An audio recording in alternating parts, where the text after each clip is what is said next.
Raise your hand if you've ever looked at your dog, cat, or even that one squirrel that keeps stealing from your bird feeder and thought, how did this even start? Yeah, same. You're not alone. There's something weird about the fact that we share our homes with animals that could technically survive without us.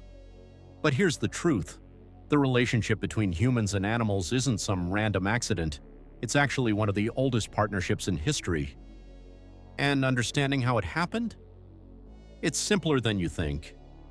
Most people imagine cavemen hunting wild beasts and animals running away in fear. That's the story we've been sold. Man versus nature, predator versus prey. But that picture is incomplete. It's missing the part where both sides realize something important. Working together was better than working against each other. That's it. That's the whole secret. Think about it this way.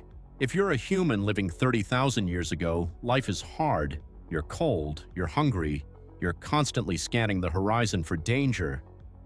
Now imagine there's a wolf nearby. Normally that's a threat, but something shifts. Maybe you leave scraps of food near your camp. The wolf takes them. It comes back the next night, and the night after that. It starts hanging around. One night it growls at something in the dark. You wake up. There's a predator creeping toward your camp. The wolf scares it off. You realize something. This wolf is useful. It has better hearing than you. It has a better smell. It can warn you about threats you'd never see coming, so you let it stay. That's the origin story. Not domination, not control. Mutual benefit. And here's the beautiful part.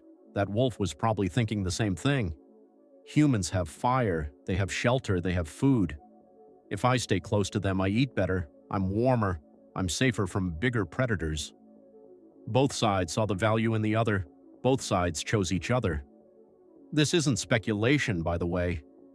Archaeologists have found wolf bones buried alongside human remains dating back over 30,000 years. Not as food, as companions. That's incredible. That means before agriculture, before cities, before writing, humans and wolves were already figuring out how to coexist. That bond was so strong that some ancient cultures buried their animals with the same care as family members because they were family. Fast forward a few thousand years, dogs aren't the only ones. Around 10,000 years ago, humans started farming. We grew crops, we stored grain, and where there's grain, there's mice, and where there's mice, there's cats. Wild cats noticed the same thing the wolves noticed. Humans equal food, so they stuck around, they hunted the pests. Humans saw the benefit and encouraged it. No one domesticated cats, they domesticated themselves. They saw the opportunity and took it. That's the pattern. It's never about force, it's about alignment. Both sides win. So why does this matter today? Because the same principle still applies. Every relationship that works, whether it's between humans and animals or humans and humans, follows this formula. Mutual benefit, shared value, a recognition that we're better together than alone. That's the foundation. And when you understand that, everything else starts to make sense. Here's where it gets deeper. Ancient humans didn't just see animals as tools, they saw them as teachers, as guides, as spirits.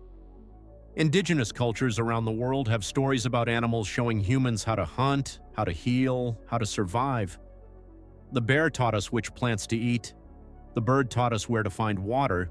The wolf taught us how to work in packs. We learned from them. We still do.